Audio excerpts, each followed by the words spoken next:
All right, doors should be opening digitally. Welcome everybody to today's ATI member webinar on maximizing consortium member benefits. All of the long words that are here to kind of help you get started and make sure that you're making the most of your consortia membership. So today's session is really designed to help you better understand how to navigate and how to fully leverage the ATI ecosystem because there are a plethora of tools available to you just by simply being a member. Whether you are brand new to a consortium or looking to become more strategic in how you engage, you are definitely in the right place. Hopefully you all can see my screen and you can hear me okay. If you haven't already done so, please do yourself a favor and limit the amount of distractions that you have around you. So take a second to close out those 13 windows you might have open, silence your phone, mute notifications. This is a really good excuse to kind of spend your time as you like to. And as it is lunchtime on the East Coast, it might be a good opportunity to have an uninterrupted lunch as well. Just going to throw that one out there. The whole purpose of the event is to benefit maximizing information and answer any questions that you might have about opportunities and other transactions and consortia and all of the things that they represent. So if you have questions, you can use the Q&A. There's a Q&A function down there. There's also a chat box. It should be visible to you. If you want to give that a test run by clicking on it and choosing all panelists and attendees, it'll let everybody see what you're saying. You can let me know where you're joining us from or just that you can hear me, and we would appreciate that as well. And we will be recording. You should have said when you jumped in, should have said that we are recording today's event, and I will share the replay with you once we are finished via the email that you used to register. So if you have to or want to share this with somebody else that's in your organization, you're welcome to use that link and do so as well. It will be on YouTube. So I will share that over to you once it has finished processing. Here is where I kind of get to jump into things a little bit. I'm going to allow our panelists to give a brief introduction of who they are and what they do. So Evan, thank you for joining us, and I'm going to pop it over to you for a little bit about what you do and who you are. Yeah, thanks, Meg. Happy to be here today. So I'm Evan Kellinger. I'm a program manager here at ATI. I specifically support the NISTIC program. So that is ATI's Naval Surface Technology and Innovation Consortium.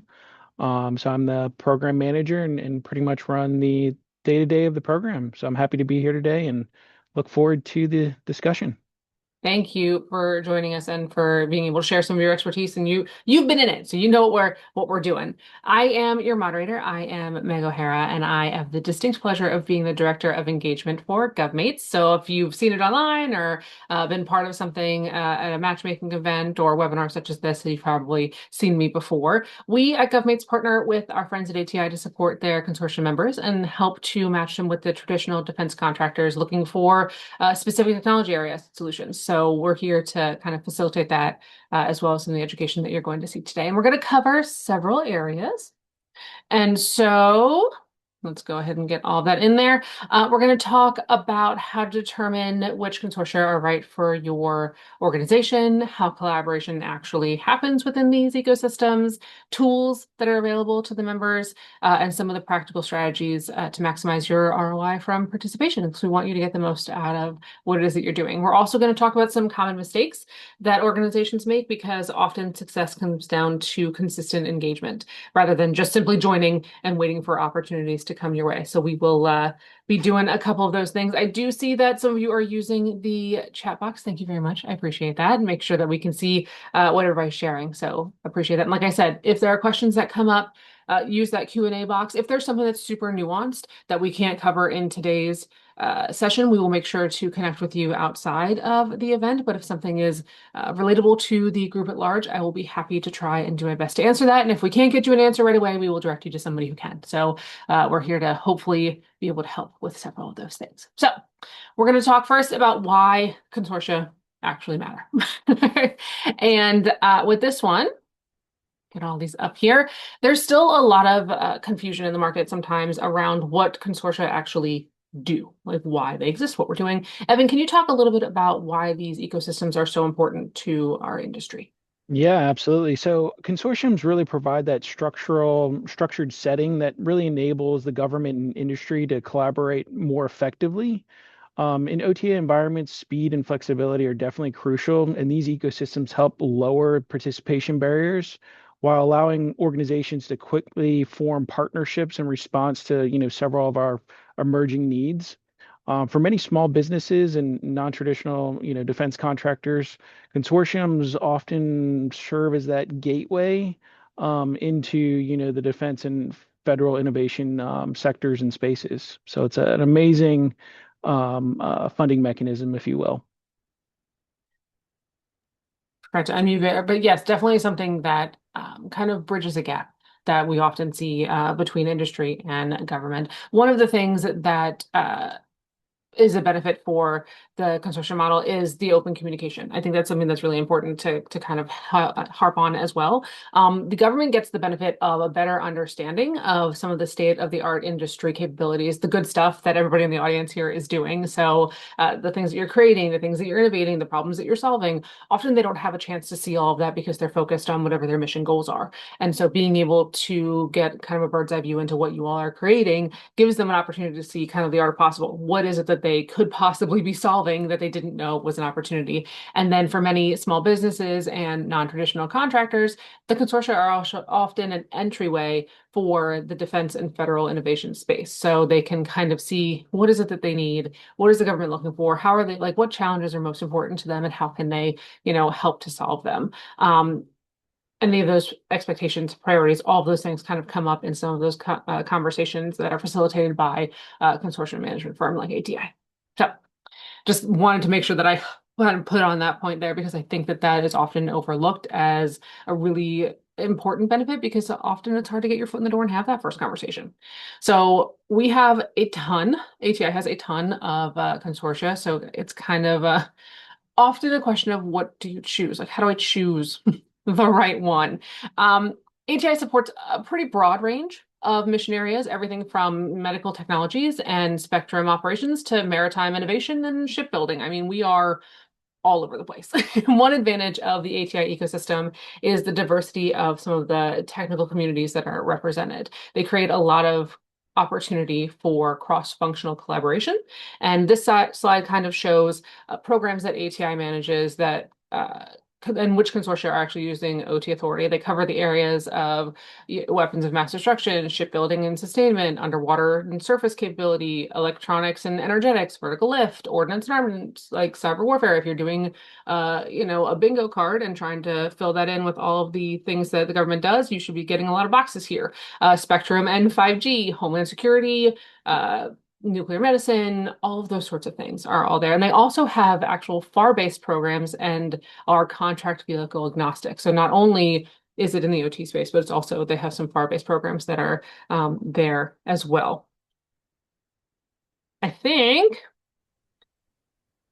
there we go. For companies who are evaluating some of those memberships, how should they determine which consortia makes the most sense? Because you could go and join all of them. I wouldn't recommend it. That's a lot of stuff on your plate. But how do they determine which ones are the best for them? Yeah, so it's a great question. So, typically I always encourage organizations to, take a strategic approach. Consider which missions best align with your capabilities, identify your target government customers, and think about where you want to grow in the coming years, for your particular organizations. In some cases, joining a single consortium might make sense. For others, participating in several ecosystems, several different consortium, definitely might be beneficial. But I think the important thing here is just to ensure that your involvement supports both your current strengths and your overall long-term growth objectives for your individual organization. So I think that's a great question in general.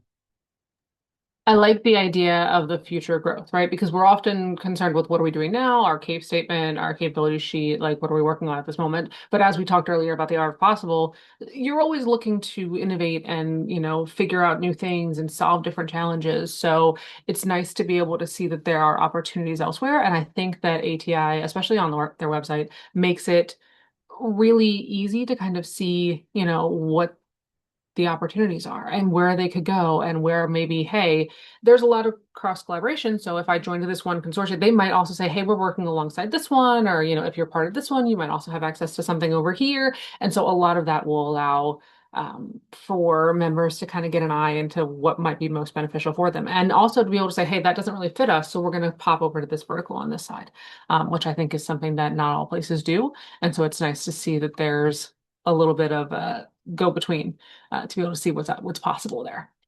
Um, I do think if you are identifying enjoying, if you're doing R&D, if you're doing prototyping, when you're looking for something that aligns to your mission or your tech experience, we recommend you go to the website. So that's ati.org, and you can actually go in and type in your capabilities, and it'll actually give you a list of the consortia that match those capabilities, which I think is a really cool feature that they have over there. Once you do that, once you find something that's aligned, you will apply to join if you haven't already. And then there's like an annual membership. Usually that's either typically a low cost, or in some cases it's even free, depending on the consortia that you're looking to join.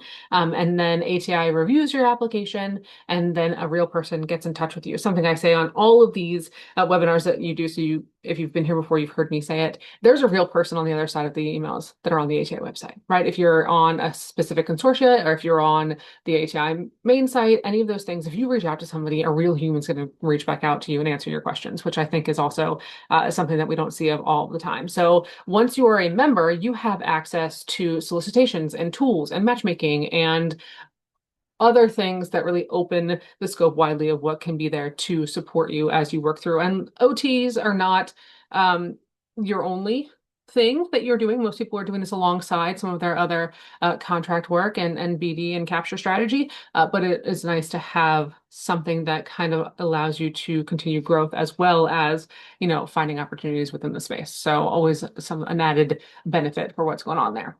So speaking of benefits, one thing we often hear is like, hey, I joined. Now what? What are some of the biggest benefits members should immediately take advantage of once they join a consortia? Yeah, so it's a great question. So, many members definitely focus primarily on the solicitations and funding opportunities, which are definitely, a benefit of an OTA. But I can tell you the real value really comes from building relationships, attending events, joining webinars, becoming active and, present within the individual consortiums and their different ecosystems. For instance, participating in events like Reverse Industry Days. So NISTIC hosts several of these events throughout the year. Specifically for Reverse Industry Days, this is an opportunity for our members to get in front of our government and technical leads, to talk strategically with those individuals about their capabilities. So, simply put, organizations that consistently engage and tend to form the strongest partnerships, which is really the value of consortium OTAs. I think it's one thing to be able to send an email to have a point of contact where you're like, hey, I'm going to go ahead and email this person. It's definitely something else to be able to stand in front of somebody or sit in front of somebody at a table or in a room and have that conversation and make that impression, right? It doesn't mean that, immediately it's, talk to work, but it does open the door and allow somebody to learn a little bit more about what you do and who you are and how they can better interact with you as a person or as a member. And so I think those reverse industry days and those in-person collaborations and the meetings and things like that are all opportunities where people can take advantage of stuff like that. So, I had somebody just pop in and ask if we could send a link to any of the reverse industry days or the registrations. Once you are part of that consortia, they have their own newsletters, their website. Each consortia has their own website and things like that. So if you have, hey, I need a link to whatever this thing is, head to that consortia website. If you're not sure what that is, you can always reach out to us at ati@govmates.com, and we will have a chat with you and kind of point you in the right direction, or at least to get you the link that you need. Because otherwise, I'm sending you, 20 plus links of all of the industry days and things like that. So I just need to know who it is and where it is that you're looking so that I can make sure I get you the right information. We also have something called the ATI Innovation Resource Hub. So one of the newer initiatives we're excited that has come out in the past couple of years is the Innovation Resource Hub. And do you want to talk a little bit, Evan, about how members can kind of take a look at that? Yeah, absolutely. So the hub was really established to provide members with, operational resources that essentially foster their growth. So the hub really gives members access to services like, proposal support, legal assistance, recruiting, skiff space if you need that, financing, compliance support, and so much more. But really, the goal of the hub is to help organizations scale effectively and to essentially enhance their competitiveness within the individual federal market. So it's definitely a valuable resource for all of our members, and I highly encourage you to take advantage of that benefit. And all you need to do, like I said, that, and I'll actually put the email address in the chat here in a second so that you can take a look at that. And it'll be towards the end of the presentation as well. But it's that ATI@govmates.com. And all you have to do is basically email us and say, hey, I would love an introduction to, legal service, or I'm going to this place and I need skiff space for X amount of days. We can connect you with whoever it is that you need to talk to in order to get those things handled. And that's kind of the way that you take advantage of that resource, or at least that tool. Let's see, collaboration. Speaking of a little bit of that collaboration, what separates highly engaged members from some of the more passive participants? Because, like we said, it's one thing to get in, to be accepted, to get your application in, and to, get into a consortia, but there's a difference between using it and just having it. Yeah, so I definitely think members can connect in a variety of different ways, including teaming partnerships, collaborating on white papers, proposal submissions, participating in pilot programs, forming university research partnerships, establishing subcontracting relationships. So many of these collaborations often begin, informally through introduction, networking events, or just industry discussions. So, I mean, in general, there are multiple ways to collaborate.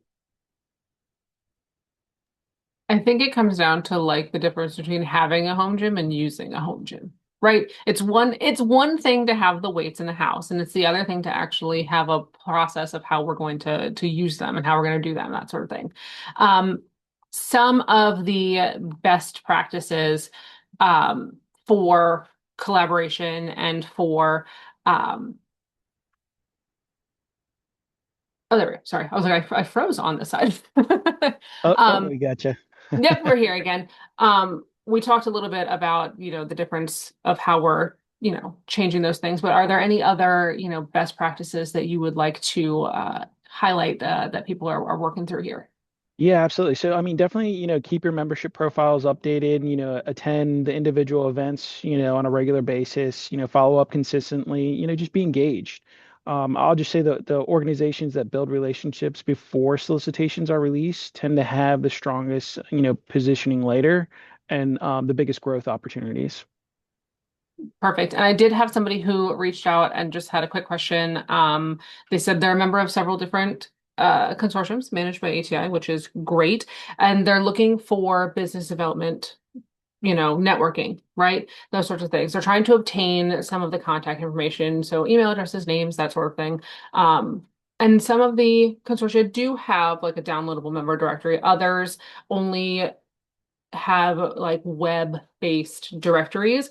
Most of them have web-based directories. Most of them have things where you have to be a member of that consortium in order to access some of that information. There's no place, unfortunately, where we can just go in and be like, hey, here's all of the members. That nobody would really come in and join that, knowing that we were sharing all of their information. That's, one of those things that we've kind of stopped doing since pre-COVID sort of stuff, but definitely being part of those consortia and then accessing information from those member directories is great. There's also, which we'll talk about in a minute, one of our tools that we're going to get to is the collaboration app, which also allows you to kind of search through and see based on vertical which companies are part of each consortia, which is helpful as well there. So wanted to kind of point that out there.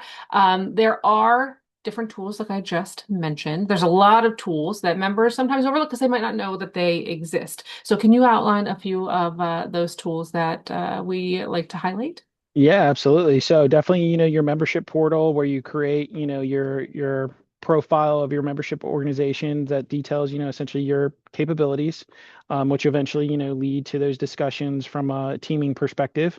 Definitely attend any educational webinars such as this and others that we host, individually throughout, the year based off of the different requirements that the programs work on. And just in general, take advantage of direct access to consortium management teams. So as mentioned, we do post certain information, on our member only sites for government contacts, that sort of thing. Essentially, all of these resources exist to help organizations stay informed and connected. And that's really what it's all about. 100%. And like I said, one of the tools that I really wanted to specifically highlight is the ATI mobile app. So if you have a device, you can probably get access to the app. It's called Collaboration. If you notice the ATI is capitalized there, I think that's a fun little note there. And I would probably need an audience is worth of hands to tell you how many times that I have referenced this collaboration app at conferences, at meetings. You're able to see consortia updates. You're able to see member companies. You're able to see available solicitations and more if you are part of, those sorts of things. There are certain places where you can actually go in and see just a general overview, like, hey, this is a solicitation. You won't be able to click into it unless you're a member, but at least you can kind of get a feel of what's out there or what's coming up. And it's really great pocket reference for staying on top of some of those opportunities and things that are happening, whether it be calendar industry event dates, matchmaking events, or other things like that. Some of the other tools that we have available, like Evan said, are people-based, right? Direct access to some of the consortium management teams is really helpful because they can answer your questions very specifically, right? In a way that is not just like a general, hey, go here, look at this. It's more of like a, hey, this is something that we're working on. Here's what they're looking for. This is how we can, help you meet that. Or here's an introduction to somebody who's going to help you get the certification you need for whatever's coming up, right? We keep dropping new CMMC rules, so it's always good to have somebody in your pocket.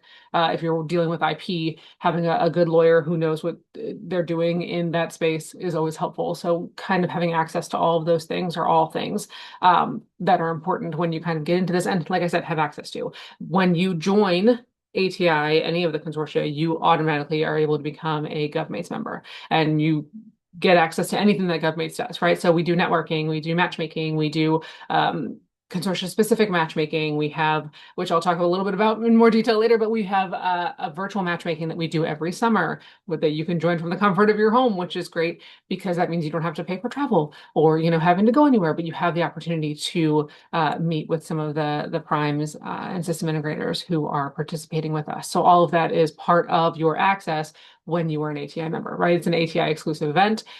We used to have the webinars. There are some webinars that are just ATI exclusive, right? You can only access them through certain avenues. So having the access to those things, or even being able to reach out and say, hey, I'm looking for this education, or I need a little bit of information about this thing. Can you present something on there? And we're able to, take that into consideration as well. So all good things there.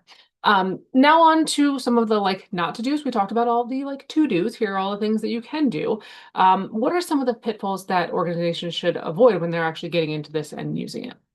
Yeah, so I would say, a frequent misstep, if you will, is viewing your membership as purely transactional rather than focusing on, that relationship aspect. Another is only participating when new opportunities arise. I will say that the most successful members are those who engage regularly and build trust within, the individual ecosystems, the individual consortiums. I will say that's the same for what we see at matchmaking events specifically. Those who show up and they hustle and they have their information updated in their profiles. It's not always a one and done, right? It's not a stagnant thing. And so to get in and to say, hey, we won a new award, or we have a new customer, or we developed a new capability, and making sure all of those things are kind of updated and they stay fresh, gives companies an opportunity to make better connections, to have more things that they may connect on, which is nice, especially when you don't know what the government's going to ask for you next. You don't know what the customer is going to be looking for. So having those things readily available and continuing to interact. I will also say there are certain members who, we'll see out at networking events that have nothing to do with ATI or GovMates, but we recognize because they're constantly around, right? They're constantly around, they're engaging, they're interacting, all of those sort of things. So the more you actually get out there and do, and I feel like for the government specifically, the government industry specifically, it's more relationship now than ever because they want to make sure that they can trust you. And it's really hard to trust somebody when there's only a paper trail. And there's no human behind that sort of thing, especially in an age where, we're being taken over by a lot of AI stuff. It's nice to continue to have that human interaction. We love AI for what it does, but it also, makes things a little bit more difficult when we're trying to find out some of those, real interactions and relationships there. So, you know kind of what to do, you know how to be and how to interact and how to make sure that you're staying involved with things. So now we want to talk a little bit about maximizing your ROI. You've gotten into this, you've applied, you've taken your time. How are we going to get the most out of what we're doing? So, what advice would you give to organizations who are trying to maximize the return on their membership investment? Yeah, so I would just say, treat your consortium involvement as a key element of your organization's long-term growth strategy. Designate one individual internally to take ownership of that membership, monitor, different opportunities and actively cultivate, those individual relationships that we've just been discussing. Organizations that dedicate time and effort in engaging within, the individual ecosystems typically experience the advantages that go well beyond, just a single solicitation or a single opportunity. Which is very fair. And I love the note of assigning one person, right? Because finding opportunities can be a full-time job. Finding opportunities in the OT space can also be a full-time job because you can spend your time going through solicitations and things like that. Joining specific consortia and having a identified technology vertical does definitely cut down on some of that, but having somebody who can attend to these things and kind of knows the ins and outs and is able to see the industry days is really important for that. So much like you would have, a BD person to do XYZ, you might want a BD person or carve out a little bit of a niche for that human to do that in the OT space. I do have a question over here that I want to pop in on. It says, are there opportunities within ATI consortium for companies that provide operational support? So procurement support, logistics coordination, admin services, compliance, legal support, all those sorts of things, or are most opportunities focused primarily on engineering and manufacturing capabilities? I think you're muted, just so you know. There Yes, you struggling with the mute button there. Yeah, no, go. so I think that's a great question. I would say some of our, solicitations are directly, directed at those organizations that are able to complete that requirement or statement of need. But again, this is where partnering comes in because a lot of those non-traditional defense contractors need your help to do all of the things you just said in order to make have a successful project. So yes, absolutely, there is, a need for that and an opportunity for you. Exactly. So where there's a will, there's a way. So preparing for some of the future opportunities, positioning really early actually matters. What else do you want to share on that? Yeah, so I agree with you. All of the things there I think you just said, Meg, are definitely important, when it comes to thinking about future opportunities, starting early, preparing months in advance, that type of thing. Having that, you know, strength, if you will, and visibility into the individual ecosystems, I think will serve you, only as a benefit as you progress farther with different opportunities that the different consortiums offer. Exactly, especially if you've got a prototype, right? If you are just starting with a prototype idea and you actually get into creation of that and follow-on work and things, I think there's a really great opportunity in the OT space to take something from conversation idea, prototype, all the way to follow on and real world usage of those sorts of things. So I think that the positioning there, like we said, get involved, do the things, be present, make sure that your face is known or at least your company's known, right? Like have some of that familiarity within the space. Then taking that from conversation into action, I think is where the positioning really comes in and kind of preparing you to do more and work in different spaces, or at least the idea of get in and spread, right? Get in with your one idea, start with your prototype, start with whatever it is that you're trying to do, and then find the different areas where you can also, be helpful, or even if that means collaborating, cross consortia with other customers who may need what you're doing. I think all of those are about that kind of positioning for some of the things that you're doing, going forward. Um,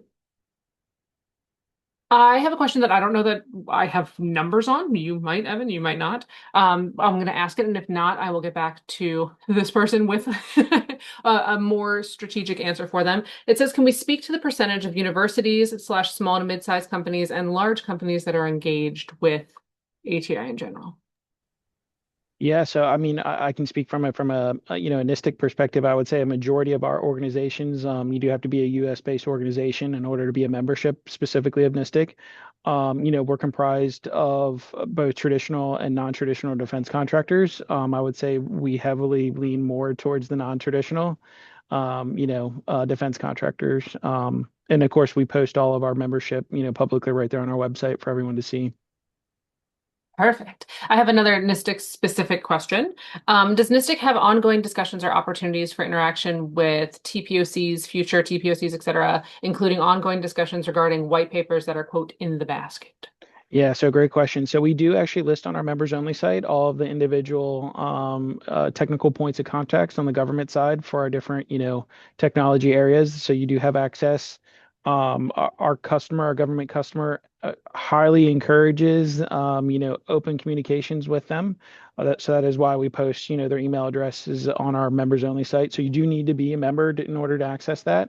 But absolutely. So just, last week we had our reverse industry day where we brought in our membership to have those, discussions from a technical standpoint. It's kind of like a speed dating event where you have 20 minutes to kind of sit down and engage with those individual technical sponsors. So that was last week. So again, there's definitely those opportunities for all of our consortiums across the boards to have that open communication and engagement. Awesome. And if anyone does have, we're going to get ready to wrap up here soon. I know we threw a lot of information at you very quickly, but hopefully if there's anything that came up where you're like, hey, I have this burning question, go ahead and make sure you get it in there. But another question that did come in that you may be able to help with is there advice for or best practices for staying engaged once your white paper has been placed in the basket, right? You've already put your white paper in, you're kind of sitting there, you're hanging out. Like, what do we do? Do we keep, I mean, I don't want to keep poking, but like, how do I stay engaged in a way that makes it so that maybe somebody wants to go back and take a look at it again? Yeah, so another great question. So I mean the basket is a holding zone essentially for those proposals that have demonstrated technical merit, right? So it's a good place to be. It means that you have proposed a technical merit, but the government just might not have funding readily available for it. The government periodically reviews our basket list, particularly towards the end of the fiscal year. And we see proposals being pulled from, the basket for funding, potentially a year or so after, it's been submitted. So the opportunity exists. I would always encourage you to stay, involved with the different networking events, take advantages of our reverse industry days to have those discussions. And also take an opportunity to reach out to those TPOCs that we have listed on our members only site to provide them, significant updates to your proposal, right? Technology advances fast. It really does. If you have updates to your proposal that was submitted, I would highly encourage you to, to provide those in a bullet point format, to the TPOC, just to keep their interest. So I think that's a great question. I love that idea. Just making sure that just because it's not a set it and forget it, right? If you've set something in there and then you've improved or changed or found different capabilities that, add to it and make it better, might as well reach out and make sure that somebody knows because it could be something that they recently had a conversation on or, answered a question or, flicked a switch that said, hey, oh, yes, I forgot. This is something that we need and, brings that back up again. So love that as an option. So, like we said, time for action. Um, as we wrap up, there's a couple of action items here that you'll probably want to take advantage of. So review any of your current memberships, right? Make sure that they still fit what you're doing. And are there any additional ones that you may need to take advantage of, or have you slipped from, one technology vertical to another that fits your capabilities a little bit better? Make sure you're paying attention to those. And like we said, do you need to update something from a white basket, right? So you need to reach out to your TPOC and say, hey, I've got some new things that are there. So something to take a look at. Update any of your profiles. If you already have a GovMates profile, which means that you are an ATA member, and then you got an email that said, "Hey, you can join GovMates and do matchmaking." Make sure your profile is updated because that is whenever we get requests, which may not be ATI specific. It may be somebody who's just like, hey, I need this capability. Who do you have that does that? The more updated your profile is, the better chance that you have of being selected or at least being reached out to for a potential opportunity, even if it's not, alongside something that's happening, as part of an industry event or a specific matchmaking event. Identify any of the organizations that you might want to connect with, figure out how to get in touch with them, reach out. Like we said, go to those places that maybe you can snag some of that contact information. And as we like to say at governments, be cool about it. You don't want to mass email everybody. You want to be really strategic about who you're reaching out to and how you can be, have a genuine relationship with those, and then build a consistent relationship strategy, right? 6 to 12 months, right? We look out and try and make sure that we have something that kind of works for that space. Anything that you want to add, Evan, on that note? No, all great points. And yeah, I'll just add that, a lot of what we talked about today is engagement. And I'll just say that the ecosystem really does work best when we're all actively participating, right? I just think there's tremendous opportunity available for organizations just willing to engage consistently. And as you mentioned, Meg, in a collaborative way. Um, so yeah, Perfect. Like we said, if you don't currently have a consortia that you're part of, you can go to ati.org/collaborations. It's that link that's right there on the bottom, and you can type in your capabilities and see which consortia may be a fit for you. Also, in the chat, I've added that ati@govmates.com email address. So if there's something outside of, what we chatted about today, or I know that there have been a couple questions in here where it's like, hey, I need a little bit more information, on X, Y, and Z, reach out, send us an email. We'll be able to get back to you with that specific information. And, if you're like, hey, I don't even know if I am a member, because that does happen. Sometimes we have people that come in and say, hey, I just got into the position, or there's been some restructuring and I don't actually know if we are members. Would love to help answer that question.